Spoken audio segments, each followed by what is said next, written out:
जिदाइनथि सम दिनैनि बे भारत उदांस्रि दिनैनि बे सानखौ जोंनि इउनाइटेड पिपल बड' पिपल फेडारेसना दिनै बे जों आनसलिकखौ लाफानानै आरो जोङो डिस्ट्रिक्ट आं भाइस प्रेसिडेन्ट आफादनि जानानै जोङो दिनैनि बे हाबाफारियाव जोङो जयैनो मिलायनानै जों बे दिनैनि भारतनि उदांस्रि सानखौ जोङो दिनै फिरफिलाखौ जों बिरहोनाय जायो।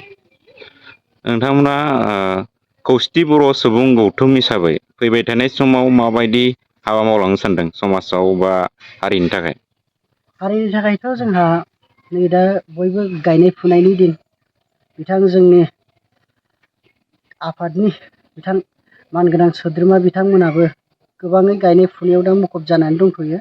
जों बिनि थाखाय जों नैबे साननैसोनि गेजेरनिफ्राय जोंनि गोबां जोंनि बर'नि खामानि मावनांगौ दङ। जोंनि धेमाजि डिस्ट्रिक्टनि एसिस्टेन्ट आफादगिरि आरो सोनाब सानजारि दख'रानि आफादगिरिजों लोगोसे बिथांमोनहा दिनै आंखौ खौसेथि सुबुं गौथुमनि हिसाबै सोलोंथाइ नेहाथारि हिसाबै आंखौ लेंहरदों। आं गोजोननाय मोनदों। लोगोसे बिथांमोननि जिनाखि दिनै खुंगा 78 भारत उदांस्रि सानखौ फालिनो थाखाय आंखौ लेंहरनायाव आं गोजोननाय मोनदों आरो आं दिनै बिथांमोनखौ सहाय होफैदों।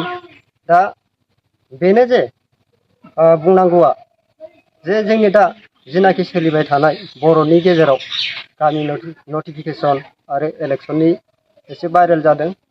दा जोङो गोजोननाय मोनदों जिनाखि डक्टर रनेश पेगु सारा बुंदों इलेक्सनखौ थाब होगोन बा गामि नटिफिकेसन खालामनायखौ अनिस्था होनदों। नाथाय आं बेखौनो दा खावलायगोन जोंनि जिनाखि आफादनि माखासे मानगोनां आफादगिरि सोद्रोमा लिडार सोद्रोमा बिथांमोनखौ जाहाथे अनिस्थानि जायगायाव जिमाननाखि जोंहा मोननो गोनां मोन्थाय दङ गामि सोसननांगौ माखासे फर्जाफोर दङ जोङो बेखौ मावफुंग्रोनानै लायोबा मोजां होननानै आं सानो आरो आं लिडार बिथांमोनखौ आं बेखौनो खावलायो जाहाथे जोंनि बर'नि गेजेराव बेले बेजे समयसा जायालासिनो जों खौसेथियै आवगायलांनो हानायनि थाखाय आं गासैबो लिडार बिथांमोनखौ आं आर'ज खालामो।